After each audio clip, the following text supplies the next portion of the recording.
Buenas noches, esto es Zona Franca, yo soy Daniel Pacheco. En la política colombiana moderna nunca ha prosperado una moción de censura a un funcionario del gobierno. Y eso habla de la postración histórica del Congreso a la presidencia, a cualquier presidencia, a presidencias narcocorruptas como la de Samper, a presidencias farco-incompetentes como la de Pastrana, a presidencias muy populares como las de Uribe y a presidencias muy impopulares como la de Juan Manuel Santos. Y esta presidencia, la de Iván Duque, parece que no será la excepción. La moción de censura que se votará mañana contra el ministro de Hacienda, Alberto Carrasquilla, se anticipa negativa. Ya hay alrededor de 120 de los 170 y pico representantes que han anunciado su apoyo a Carrasquilla. De hecho, parece que el ejercicio del debate de control político será recordado sobre todo por el espectáculo, más que por los argumentos. Se recibió dinero, mucho dinero, para que los concejales aprobaran los acuerdos municipales. ¿Cuánto dinero se repartió? Fueron mucho dinero el que se terminó repartiendo para aprobar los acuerdos municipales. ¿Quién terminó dando ese dinero? La segunda vuelta de este debate sobre el papel del ministro de Hacienda en los bonos que llevan su nombre, un instrumento financiero que llevó a muchos de los 170 municipios que los vendieron, a los bonos Carrasquilla, a una situación de deuda que el gobierno tuvo que entrar a rescatar. Este segundo debate, porque ya había habido uno en el Senado, mostró menos cosas sobre las faltas éticas de Alberto Carrasquilla y más sobre el balance de fuerzas políticas en el Congreso de la República, sobre todo en la Cámara de Representantes. Y esta ha sido una pregunta constante e importante en estos ya casi 3 meses del gobierno de Iván Duque. ¿Qué tanto poder tiene este presidente sobre el Congreso? Y ha sido una pregunta porque Duque empezó a gobernar sin mermelada. Y es una pregunta importante hacia el futuro porque Duque tiene que aprobar reformas claves e impopulares, como la ley de financiamiento, una reforma tributaria escondida. Por eso, este debate de moción de censura dice menos acerca del veredicto sobre si Alberto Carrasquilla actuó en el interés público al vender sus bonos del agua y más sobre si actuará en el interés de los congresistas y de los grupos privados que apoyan a esos congresistas al ser rescatado de esta moción de censura en la Cámara, a cambio de pagar ese favor en el paso de la reforma tributaria. Aquí arranca Zona Franca.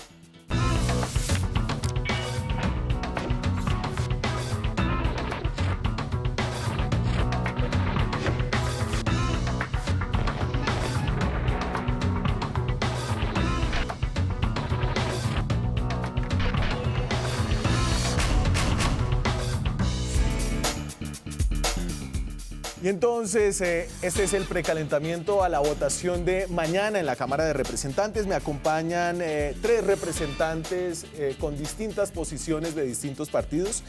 Alfredo de Luque es del partido de la U, es representante del departamento de La Guajira. Alfredo, un placer tenerlo acá. Muchas gracias por la invitación y bueno, un saludo también a todos los que nos ven a esta hora y además a los panelistas que nos acompañan también. Y de este lado, 2 representantes rolos. Inti Asprilla es representante a la Cámara del Partido Verde, uno de los instigadores de esta moción de censura. Inti, bienvenido. Muchas gracias. Uno de los firmantes y hago parte de la mesa directiva que logró posibilitar el debate que necesitaba el país. Usted es segundo vicepresidente. Segundo vicepresidente de la Cámara de Representantes. ¿Y eso qué significa? Eso significa que hago parte de la mesa directiva y, por ejemplo, en este tipo de discusiones sobre si se deben o no dar los debates, sí pudimos hacer el debate en la Cámara de Representantes, cosa que no pasó en el Senado. Gabriel Santos es representante a la Cámara por Bogotá del Centro Democrático, el partido del presidente y del ministro de Hacienda, creo, ¿o no? Eso es correcto, sí, señor Daniel. Muchas gracias por la invitación a los que nos ven hasta ahora y a nuestros compañeros de ¿Y partido. Carrasquilla tendrá carné del Centro Democrático o solo de los Andes? No, no es necesario acá. Yo creo que hace parte de la tecnocracia del gobierno del presidente Duque. ¿Sí? ¿Conservador o no? Es de origen conservador, sí, correcto. De origen. Es como todo el Centro Democrático, de origen conservador. Venga, pero antes de entrar en esto del debate de mañana, quiero tocar un tema de coyuntura con ustedes que obviamente deben estar viendo las noticias de este fin de semana y la elección del presidente de Brasil.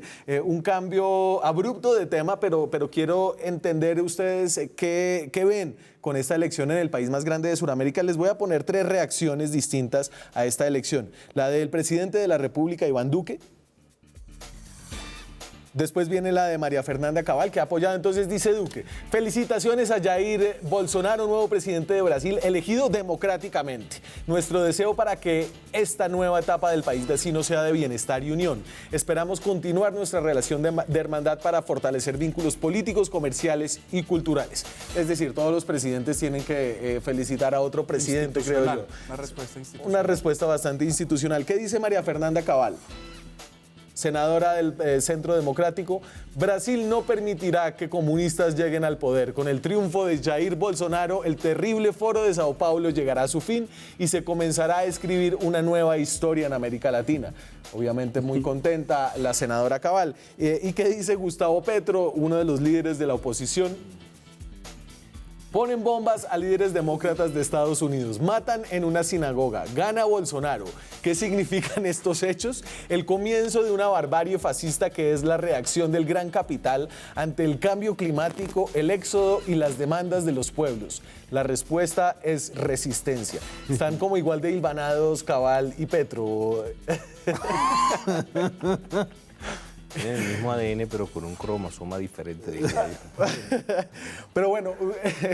Pero hay una buena respuesta ahí para Petro y es la elección de Bolsonaro no es la reacción a lo que él decía, sino es la reacción de una ciudadanía hastiada de la corrupción que se vio en cabeza del Partido Trabajador durante mucho tiempo. Esto es, a mí personalmente Bolsonaro no me gusta, me parece que es la encarnación de una política basada en la polarización y no en el argumento, pero es un presidente legítimo, elegido por culpa de la corrupción que reventó un país, por culpa del desprestigio de una clase política que incluso en algún momento él representó, pero es una reacción legítima a una izquierda corrupta que acabó con la economía en Brasil. ¿Qué dice Inti? ¿En dónde se queda? Creo que va a terminar con esas tres. No, mire, yo lo que pienso es que quienes adaptamos las reglas de la democracia entendemos que hay una alternancia del poder. Y todo ejercicio democrático, todo ejercicio de gobierno implica de por sí un desgaste. Yo no conozco muy de cerca el caso de Lula.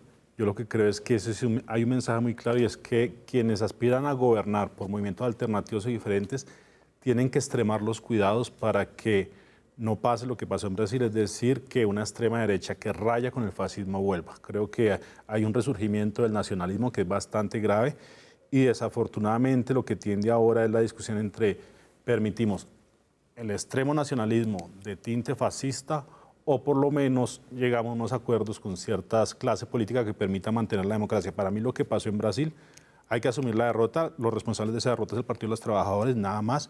No extremaron cuidados para evitar lo eso. veo con Santos. Bueno, yo creo que hay esperanza en el Centro Democrático. No, yo veo que se ha moderado usted mucho también. No, hay esperanza y lo que sí está claro es que la izquierda cuando gobierna tiene que tener mucho cuidado porque los enemigos son grandes y si no se tienen los cuidados, pues terminamos cayendo en lo que pasó en Brasil, que es una extrema derecha de tipo fascista. De Luque, ¿qué dice representante? Bueno, el tema no es tan preocupante por qué gana Bolsonaro, mejor dicho, que gane Bolsonaro, sino por qué gana Bolsonaro. Es decir, cómo hay personas que les gusta, o la mayoría de las personas en un país lo que ven es la salida de sus problemas a través de una persona que tiene unas posiciones tan drásticas, tan dramáticas, por decirlo yo así. ¿Será un discurso de campaña? ¿Ejercerá tal cual como lo está diciendo? Pero lo que más me llama la atención a mí es que hace 15 años, por ejemplo, estábamos, por decirlo así, preocupados en Latinoamérica porque existía una creciente ola de mandatarios de ala izquierda que llegaban al poder, Venezuela, Ecuador, mismo Brasil. Y hoy vemos pues que de Estados Unidos para abajo están llegando los extremistas que vienen pues con posiciones que son aceptadas por una comunidad.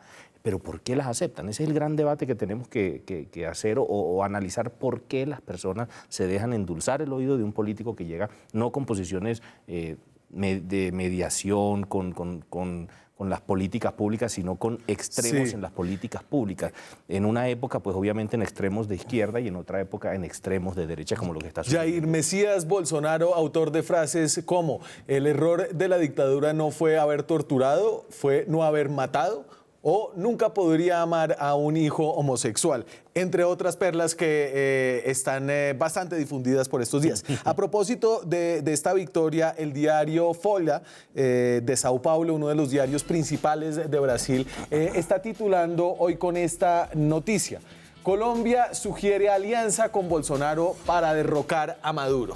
Lo escribe la periodista, la corresponsal de Folha en Nueva York, y dice: si el presidente electo Jair Bolsonaro ayuda a derrocar a Maduro con una intervención militar, tendrá apoyo de Colombia, según un alto funcionario del gobierno de Iván Duque consultado por Folha.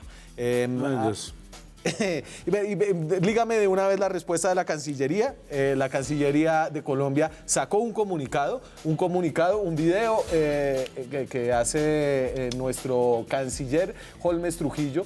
Comunicado de prensa: Colombia rechaza versiones sobre una presunta sugerencia de nuestro país al presidente electo de Brasil para derrocar al gobierno de Nicolás Maduro. Pero, a ver, Gabriel, yo me pregunto, ¿de dónde habrá salido esa loca idea de que Colombia quiere apoyar una intervención militar? No sé, ¿se le ocurre a usted? María Fernanda, por ejemplo. No, hombre, el embajador. Yo en esos temas me he declarado impedido.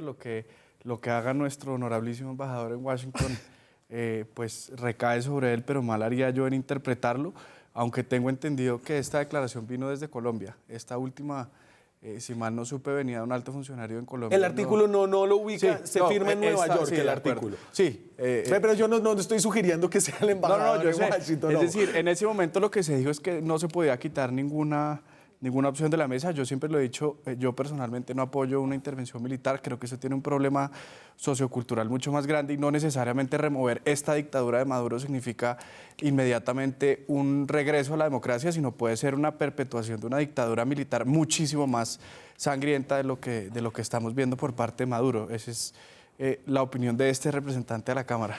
Pero representante del partido de gobierno, Sí, ¿cierto? señor. Un gobierno que ha tenido ires y venires en su posición acerca de la intervención militar, y cito las palabras del embajador en Washington, que luego fueron corregidas por el presidente de la República. Parece que esto ya se salió, digamos, ya tomó vida propia la idea de que Colombia impulsará o quiere impulsar una acción militar. Lo que dice ese artículo es que Colombia no sería el primero en iniciarla, sino que estaría detrás de cualquier gobierno, el de Bolsonaro, el de Trump, detrás de cualquier gobierno que la fueran a iniciar. Pues es muy curioso porque materialmente, si uno ve el conflicto desde el punto de vista de los brasileños, es una tensión política, pero no están sufriendo las consecuencias como nosotros. Es decir, allá no hay una crisis de migración enorme, es muchísimo más pequeña, no tienen las crisis sociales y económicas que estamos teniendo nosotros y los venezolanos que están migrando a Colombia. Entonces, me parece que eso es más un discurso político y una diatriba desde el punto de vista electoral que yo no creo se lleve a cabo por cuanto esto no es tan material como pareciese ser para ellos, salvo desde un punto de vista político. Bolsonaro ha sido muy crítico, como lo decía ahorita la senadora Cabal del Foro de Sao Paulo, dijo que iba a quitar el financiamiento al Foro de Sao Paulo, y yo creo que eso es una tensión ideológica y política, pero no Foro de Sao Paulo que es como un mito dentro de la derecha, ¿no? Que sesionó una vez en Sao Paulo.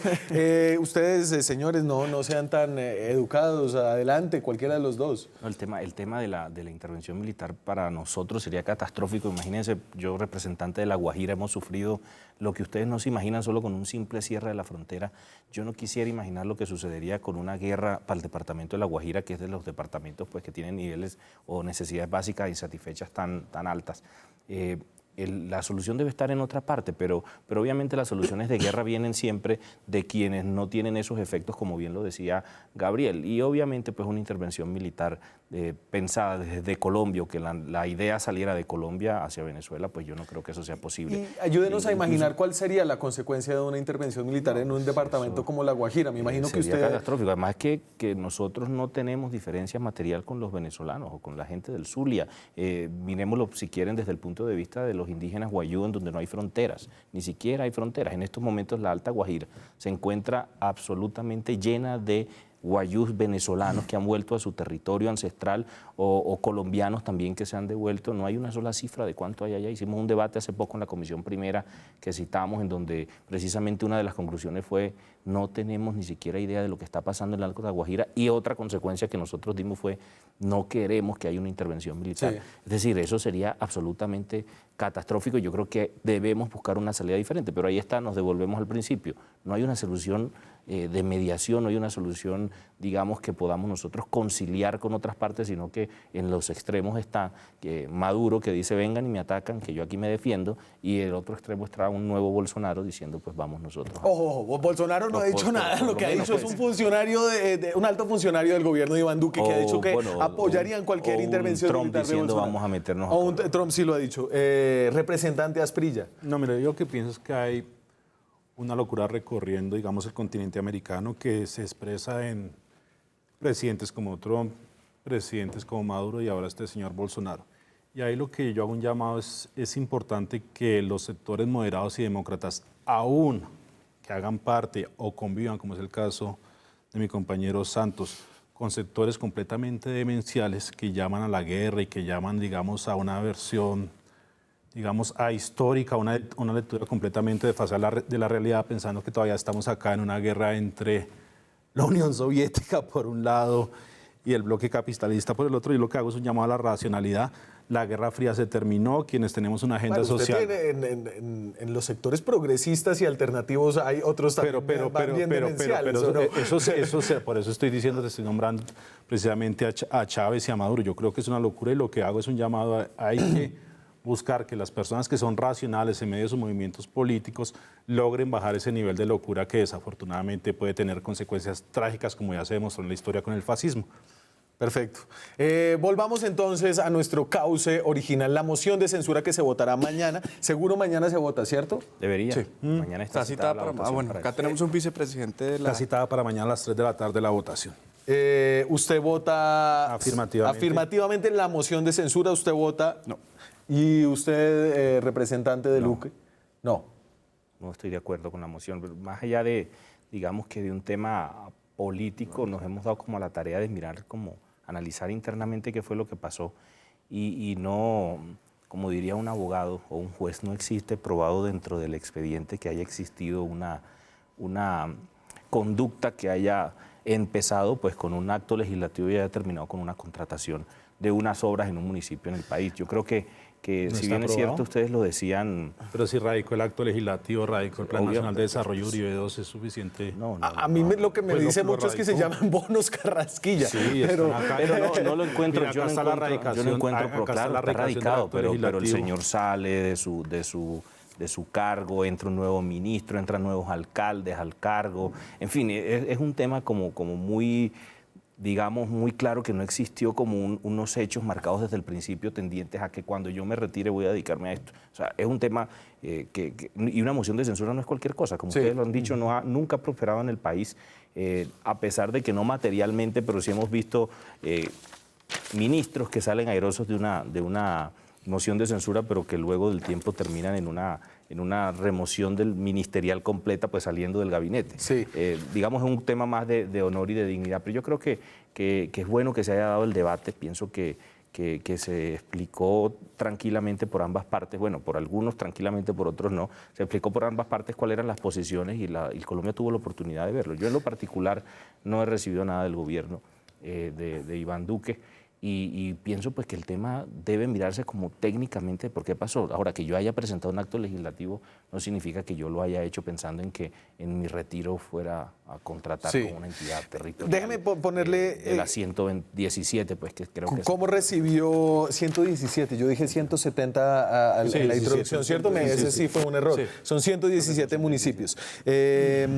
¿Cómo recibió Alberto Carrasquilla esta nueva citación a un debate en el Congreso? Y aquí recuerden que él ya había estado en el Senado de la República, pero ese había sido un debate de control político. En la Cámara de Representantes fue un debate de moción de censura. Es decir, en el Senado simplemente lo llamaron a hacerle un debate. En la Cámara de Representantes, además del debate, va a haber una votación que se hará mañana a las 3 de la tarde, como dice aquí el representante Asprilla. Así recibió esta segunda citación el ministro de Hacienda. Me siento bastante incómodo teniendo por segunda vez este debate. Es un debate de naturaleza distinta, pero yo lo tomo como exactamente la misma retahíla, la misma cosa de siempre. La misma retahíla. Sí, ¿qué dice Inti? Bueno, varias cosas. Lo primero es que el representante de Luque falta la verdad. Hay indicios suficientes de que el señor Carrasquilla tenía la triada de la acción. Una idea, unas acciones, la búsqueda de unos efectos. ¿Cuál era la idea del señor? Era permitir la generación de un negocio financiero a través de volver una cosa que era deuda riesgosa, volverla deuda segura a través de la ignoración del Sistema General de Participaciones. Entonces, ¿qué es lo que pasa? Primero, radica el Plan Nacional de Desarrollo de Uribedos, en el cual ya se dejaba entrever la voluntad de posibilitar la creación de este mecanismo financiero. Después radica... Para explicarle a la gente, entonces, antes de esta reforma constitucional No y de era una posible. ley posterior, los municipios no se podían endeudar No con podían. recursos de las Pues, transferencias. Esa es como para la el agua, mesada que exacto. le da al municipio el Estado, es el gobierno central, ¿cierto? Eso no se podía endeudar. Y permitió lo que se llama una pignoración o un empeño hacia futuro de las regalías. Exactamente. O participación. Pero entonces lo que dicen ellos, sí, Carrasquilla aprobó el acto legislativo, pero no la ley. Es decir, para hacer los bonos de agua se necesitaba tanto el acto legislativo como la ley, y Carrasquilla no hizo la ley. Hubo tres acciones de tipo jurídico. Primero, cuando se terminó de aprobar el acto Eso, legislativo. bueno, entonces vamos a las tres acciones de tipo jurídico. Primero, la presentación del Plan Nacional de Desarrollo de Uribedos. Ahí se ve claramente en el artículo 91 que se empezaba a crear la estructura para poder crear los bonos Carrasquilla. Ahí estuvo en la presentación. El acto legislativo que posibilita. Sí. También estuvo en la presentación, no alcanzó a quedarse en el final, pero estuvo en la estructuración. En la última ley no la presentó, no estuvo en su aprobación, pero fue su No era ya socio. ministro de Hacienda. Pero fue su socio en el posterior negocio quien estuvo detrás. Andrés, Me acuerdo ¿estamos el hablando de Andrés García? Andrés García, sí. Yo a sobre ver, esto tengo- y es que Gabriel, yo tengo- solo le preguntaría, ¿por qué si Carrasquilla no tiene nada que ver con los bonos se llaman bonos No, Carrasquilla? eso es muy común, digamos, en el coloquio que se haya asumido eso, y yo creo que en esto un sector de la política lo utilizó de una manera muy hábil, y esto generó como tracción en la opinión pública y en las personas que hicieron uso de eso, pero acá hay que explicarle a la gente una cosa. Primero, estos municipios no tenían la posibilidad jurídica de acceder a recursos. Hay que mirar también el momento en que se da saliendo de la peor crisis de la historia, o por lo menos desde el 29 no tenía el mundo una crisis así, y eso explica también porque la gente ha dicho es que los intereses eran altísimos. Pues claro, porque esto eran personas que no tenían una trazabilidad de crédito, es decir, si usted va a pedir un crédito y no ha pedido un crédito nunca, pues le dan el crédito más caro a que si usted ha pedido Pero muchos ojo, en ese créditos. momento los créditos estaban con los intereses más bajos, precisamente por la crisis. Pero mirarlo en retrospectiva, no, en ese momento eran altísimos porque estas personas nunca habían accedido a un crédito. No, en la Fed estaban en cero. Sí, pero en Es decir, Colombia, pero es que esa es otra de las cosas que han utilizado. El crédito depende de quién le preste. Exacto, eso depende a quién le preste, y eso, para explicarlo de manera coloquial, es exactamente eso. Si hay una persona que tiene una buena historia crediticia, el banco dice, este tipo me ha pagado, le presto mucho más barato. Y si hay una persona de la cual el banco no conoce nada, pues él tiene que asegurar sus recursos y presta mucho más alto, porque el hecho de que los Petro dijo en el debate que es que él había conseguido un crédito con unos intereses distintos, Sí. en una coyuntura absolutamente distinta, ¿no? Entonces eso como para desmitificar el hecho de que hubiesen buscado unos intereses para quebrar a los municipios. Pero acá hay un tema muchísimo más delicado que salió del debate, y es que se está intentando, de manera, yo creo que sin saberlo, están lavando en la imagen a unos administradores públicos corruptos en muchos casos e incompetentes. El senador Robledo fue más allá en el debate de moción de censura diciendo que él iba a pedir que se le devolvieran los intereses y los créditos. Entonces acá estamos buscando lesionar a un gobierno por lo que percibe la opinión pública como el eslabón más débil, y así estamos lavándole la imagen a una cantidad de administradores corruptos. A los y alcaldes. Claro, y estamos diciendo acá no pasó nada, esto es culpa de Y Carrasquilla. entonces, que el asesor. me tengo que ir a la pausa. Volvemos con este debate. Mañana será la votación de moción de censura. Nos emocionen o decepcionen, anticipo que no prosperará. Sin embargo, deja lecciones políticas importantes. Ya volvemos. Seguimos en Zona Franca esta noche con representantes a la Cámara. Mañana habrá una votación para definir si se censura o no al ministro de Hacienda, Alberto Carrasquilla. La primera votación de moción de censura en este gobierno rápido llegó. En el pasado, ¿hubo alguna votación de moción de censura? Claro, y una de las únicas que estuvo a punto de prosperar, la de Cardona. la del ministro Cardona. ¿Del ministro de Transporte? Sí, y que le tocó renunciar. Esa era una de las propuestas que... ¿Ese fue el que fue 2 veces ministro? Sí, sí. Él tuvo que renunciar y uno de los problemas del mecanismo de la moción de censura es ese. Es que no hay la corresponsabilidad política porque ante la inminencia del éxito de esta moción, usualmente renuncia. En un país como España, cuando empieza el mecanismo, se le prohíbe la renuncia al funcionario hasta que no haya una decisión de fondo. Ese debería ser el caso en Colombia, para que haya responsabilidad política de los gobiernos. El caso, más allá de si el señor vendió bonos chimbos que después el Estado tuvo que venir a comprarle a 117 municipios a un costo financiado por ustedes, los contribuyentes, es que mañana no va a prosperar. No va a prosperar porque 120 representantes a la Cámara firmaron una proposición apoyando al ministro y haciendo cuentas, así es como nos queda un poco los balances de poder. Entonces, los que apoyan la moción son al menos 21. Si uno hace unas restas, hay 120 en la oposición están los del Polo, los decentes, el Verde, Maíz, FARC. En el debate Cambio Radical, la mayoría pues, de los que hablaron de Cambio Radical lo apoyó, igual los liberales. Los liberales apoyaron. Esas cifras están desactualizadas. Desactualizadas. Qué pena con usted, representante. No, es como viendo el cuadro. Que no, pero entonces, lo que tenemos son 120 firmas por Carrasquilla, seguramente serán más de 120 votos rechazando la moción de censura, y vamos a ver si sus 21, 20, al menos no, que... están completamente seguros. Sí, todos los verdes, Juanita Gobertus está firme. La Alianza Verde ya tomó la decisión de votar favorablemente. O sea, van a votar en banca. Catherine Miranda, que a veces hay una tendencia derechista en la Alianza Verde. Absolutamente toda la Alianza Verde está de acuerdo con la votación. Y quiero decir también que se ha querido un poco enredar la cosa. Mire, lo que hizo el señor Carrasquilla está mal y han querido enredar. Mire, es tan simple como esto.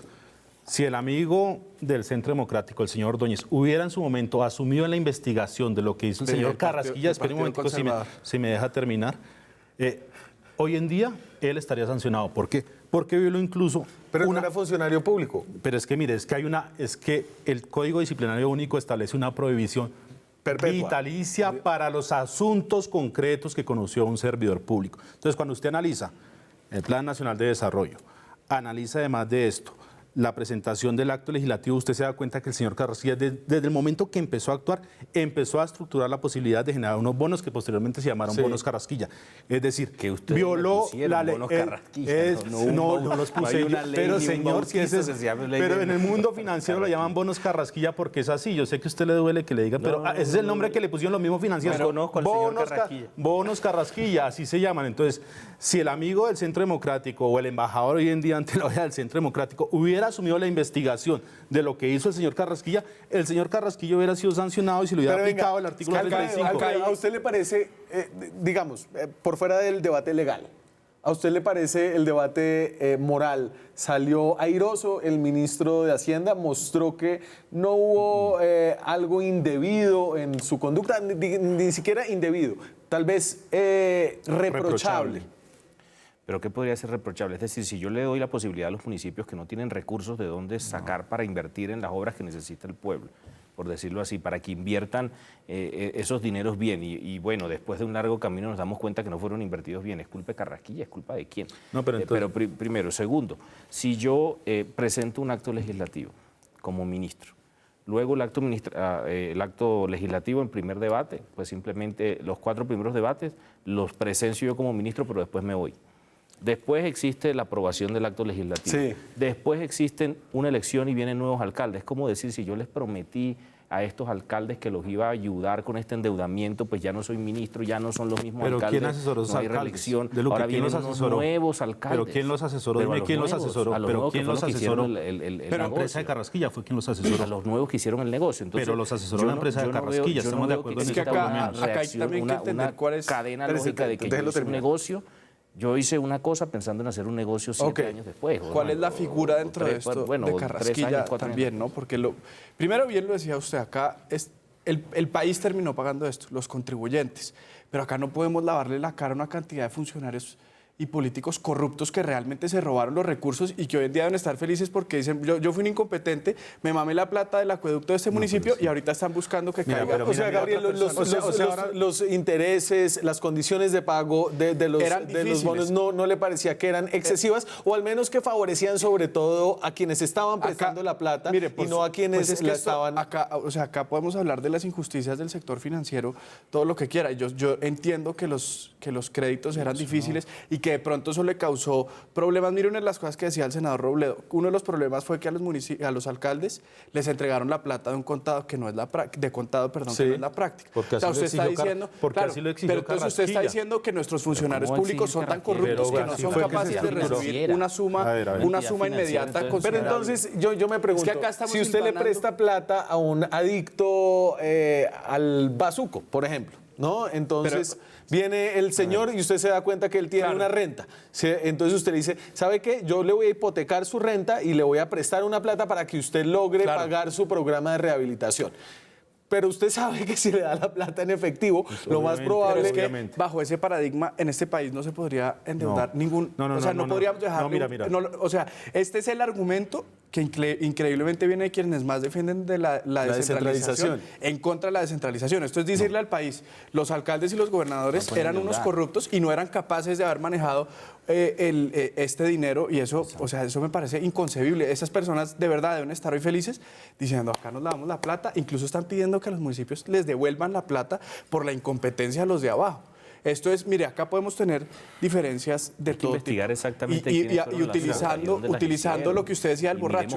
Acá lo que se ha intentado hacer es decir, mire, acá había unas personas que no tenían acceso al crédito. Entonces pongámoslo, caricaturicémoslo.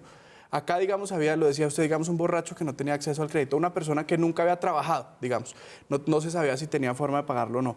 Un banco dice, le quiero prestar a este, contrata a X para que le estructure el negocio para prestarle a ese, le dan la plata, el tipo se la mama y van y persiguen al que ayudó a estructurar el negocio. Hay una persecución, hay un cuestionamiento moral. Entonces, si usted es una persona que se dedica a endeudar borrachos, pues después va a tener un impedimento moral para ser el ministro de Hacienda. Pero es que nosotros no podemos decir que los alcaldes un poquito el equivalente a un borracho. A ver, es que hay una cosa y es que, a ver, varias cosas. Primero, en el derecho financiero en el mundo de la banca hay una cosa que se llama la diligencia de vida. Entonces, si asumimos esa teoría, entonces de ahora en adelante podemos liberar la capacidad de endeudamiento de cualquier persona y empecemos a repartir tarjetas de crédito a diestra y siniestra. Y no se hace porque hay un consenso a nivel mundial que cuando se otorga crédito, si bien se genera una ganancia para el banco, hay también una responsabilidad social. Este es un ejemplo concreto de cómo se actúa con debida diligencia. Cuando usted va a pedir un crédito hipotecario, ¿qué hace el banco? Evalúa su capacidad de endeudamiento, le exige tener un ahorro previo, vaya, evalúa el inmueble y se asegura que el dinero se le entregue directamente al vendedor para que los dineros para los cuales los dineros que se están prestando vayan a su objetivo.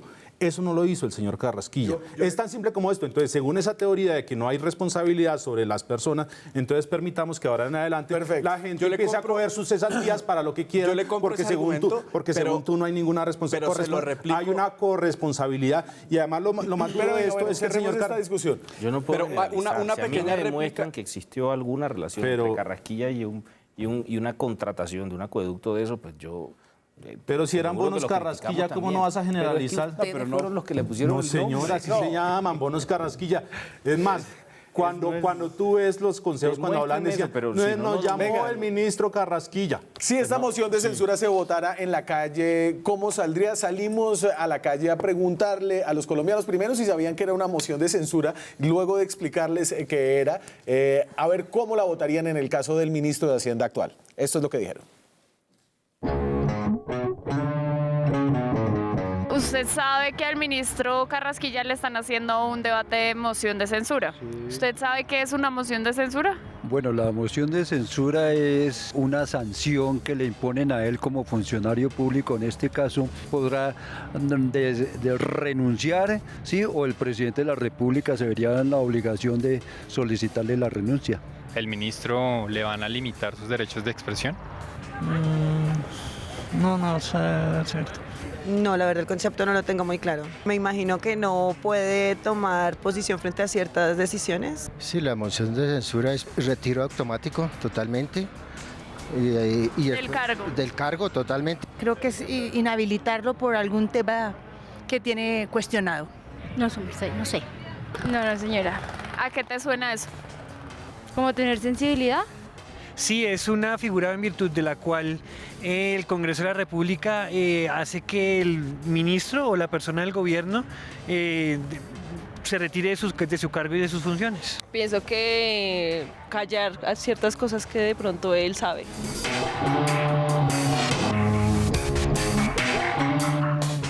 Si usted tuviera la oportunidad de votar, ¿votaría sí a la moción de censura o no? Claro que sí, porque de lo contrario, pues ¿cuándo vamos a acabar con la corrupción en este país?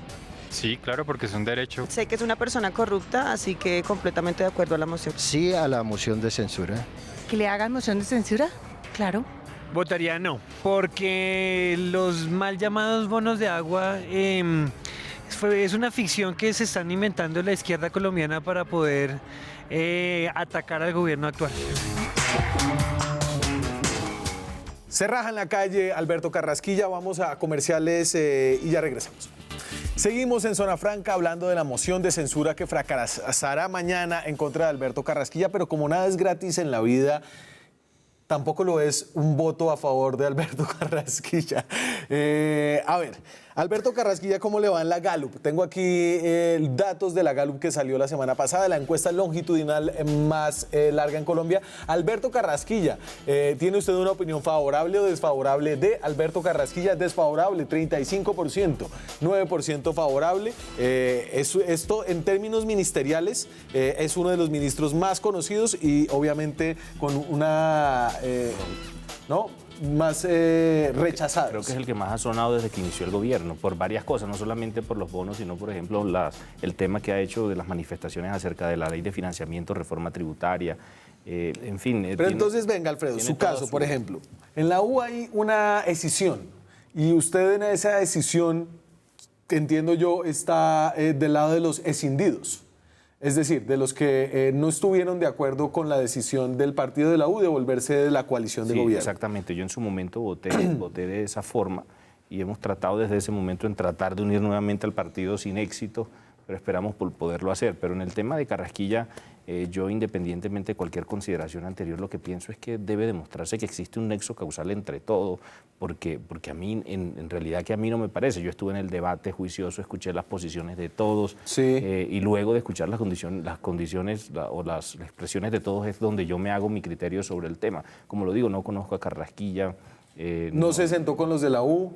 No, en la U no ha habido una reunión donde porque se sentó con los liberales, eso ¿cierto? Para hacerlo. Sí, él alcanzó a explicar las cosas a los miembros de la U, pero eso no significa que dentro de esa explicación haya habido ningún tipo de dádivas, ni mucho menos de eso. No, dádivas, pues digamos, pero aquí no estamos pensando tan mal, estamos pensando ligeramente mal. Y es que hubo algunos acuerdos acerca de lo que está por venir, por ejemplo, con la ley de financiamiento. No hay acuerdos. De hecho, yo no le veo mucha aceptación dentro de la bancada de la U, por ejemplo, a una ampliación del IVA a todos los productos de la canasta familiar. Como hoy anunció sería la ley de financiamiento. A pesar de que incluya, por ejemplo, la disminución progresiva del tributo al 17%. Sí. Pero lo que yo veo es que dentro del Congreso, si quieren, como para hacer el paso siguiente en estos momentos, si bien existe o no existe mermelada, o que no exista mermelada, por decirlo así, dentro del Congreso de la República, de pronto eso va a ser también muy importante para que los congresistas tomen decisiones pensando también en el futuro del pueblo colombiano.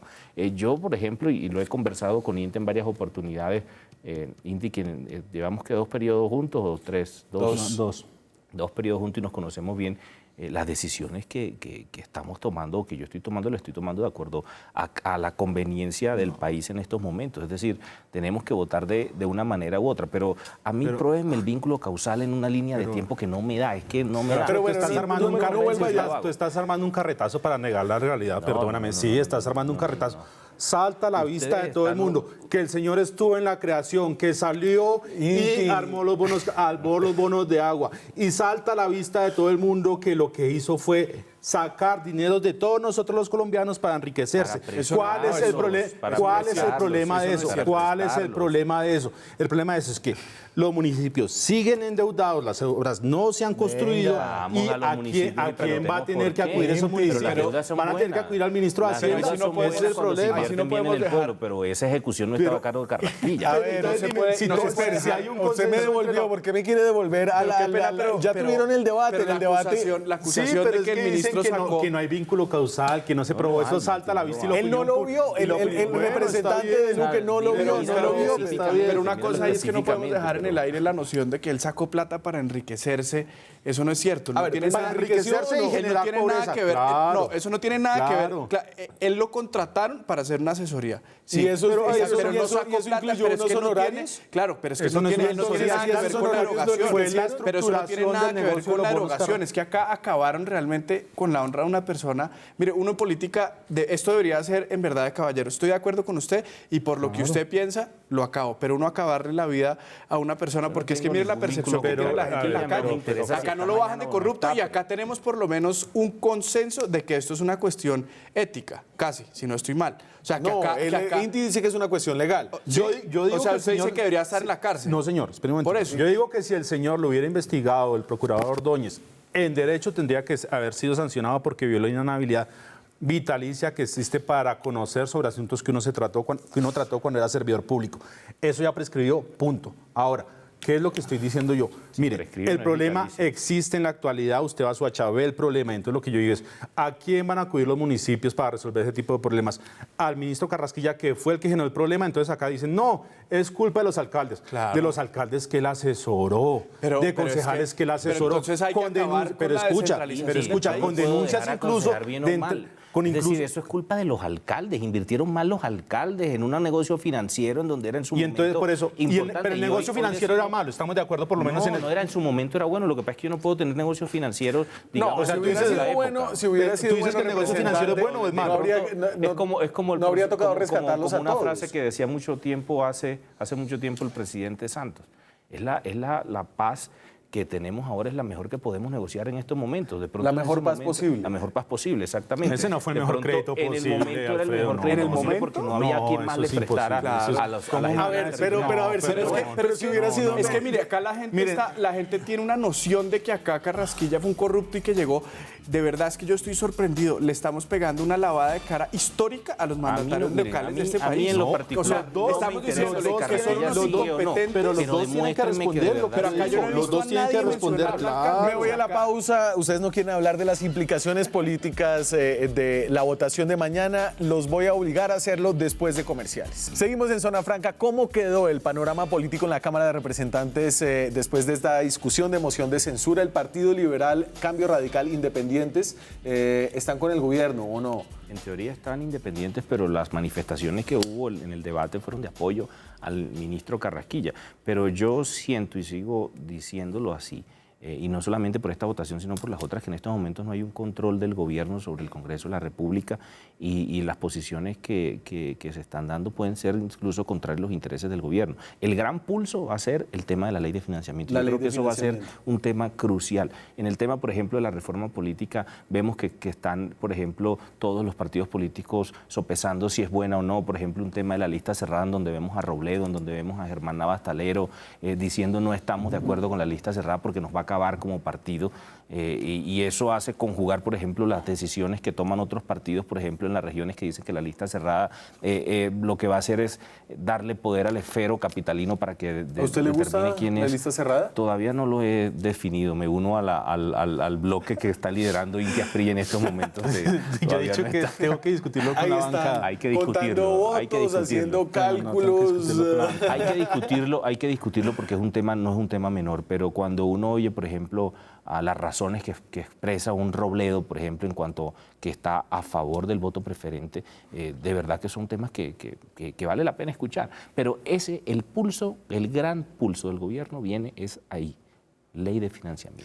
Y yo le doy la razón de alguna manera. Mire, en la Gallup, estos son los temas que más le importan a los colombianos. La Gallup los clasifica en 3. En orden público, seguridad, que son los verdes, que en esta encuesta sale más o menos en el 15%. El poder adquisitivo en la economía, que cae del 21 al 18% en la última encuesta. Corrupción, que cae del 30 al 23%. Y otros, donde se agrupan una cantidad de preocupaciones diversas. Es decir, hay una dispersión de preocupaciones en los colombianos. Sin embargo, el tema de la economía es uno de los temas que más preocupan, o al menos preocupan en relación con el desempeño del gobierno. Así perciben los colombianos la economía, si está mejorando o empeorando, en la segunda medición que se hace en el gobierno de Iván Duque. Pasa de 64 que decían que estaba mal a 67 en esta segunda medición, y cae de 23 que decía que estaba mejorando a 21. Es decir, el tema de la economía, y esto es sin ley de financiamiento. Espérese que les metan la ley de financiamiento. Usted, un poco, ¿cuáles son las lecciones políticas que saca Inti de este ejercicio de la moción de censura? Además de que la oposición está sola. No, lo primero es que uno se empieza a dar cuenta que, digamos, lo que era la antigua Unidad Nacional o el santismo, que parecían enemigos jurados con el uribismo, hoy en día no es tal. Hay una reagrupación de las fuerzas políticas tradicionales y el uribismo juega muy bien a esa reagrupación de las fuerzas políticas tradicionales. Entonces tenemos una especie de frente nacional conformado por el neouribismo, es decir, su duquismo y el santismo. ¿Están dando cosas? ¿Hay mermelada? No sé, pero no entiendo por qué, negándose a la realidad de municipios como el Valle, departamentos como el Valle, como Córdoba, pues la gente va a votar a favor de un ministro que la mayoría de colombianos está en contra. Pero sí hay un experimento nuevo de gobernabilidad, al menos un experimento, y llevamos menos de 3 meses. Yo no tengo, la única explicación que yo doy para esto es que el señor Carrasquilla es el dueño, es el más impopular de los ministros, pues es el dueño de la chequera, y eso ha terminado pensando entre varios representantes. Inti, acá yo creo, los 3 compartimos comisión, y si realmente el gobierno tuviese algo con que apretar el Congreso, no se habrían dado las decisiones que se han dado en los últimos 3 meses. Ustedes están los 3 en primera, ¿cierto? Sí. Comisión de Asuntos Constitucionales. Sí. Donde hemos tenido unos reversazos enormes, contrarios de manera abierta a los intereses del gobierno, donde incluso en muchos lados, en muchas ocasiones, el Partido Verde ha votado con Cambio Radical o con los liberales en detrimento de posiciones del partido de gobierno del Centro Democrático. Si el presidente Iván Duque realmente tuviese alguna injerencia cierta, no solo José Félix Laforia hubiese sido contralor, sino este tipo de decisiones no se habrían dado. O sea, si algo puede constatar el colombiano promedio, es que acá no hay una injerencia que se ha tenido de manera histórica de la presidencia sobre el Congreso de la República, y eso, a mi juicio, es sobre. Por ejemplo, ¿a usted le gusta el proyecto de Paloma de abrir una nueva corte para los militares en la JEP? No. No, vea. Pero es que eso tiene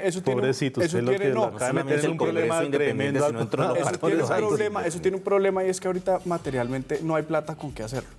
O sea, realmente nosotros no podemos seguir exigiéndole con el aumento de, que creo que fueron 95.000 millones de pesos a la Justicia Especial para la Paz, con los problemas que tienen adentro en materia de corrupción. Eso es inmanejable. O sea, sería exponer ahorita a los militares a una inseguridad jurídica, a un instrumento generado con una parcialidad abierta. Si esto se puede solucionar, sí estaría de acuerdo con que le diéramos un Congreso distinto, el primer gobierno, el único gobierno del primer año de Iván Duque, un Congreso más deliberativo. Vamos a ver la ley de financiamiento. Señores, muchas gracias por haber estado aquí esta noche. Muchas gracias a ustedes. Nos vemos mañana con más periodismo, con más debate, con más opinión. Chao.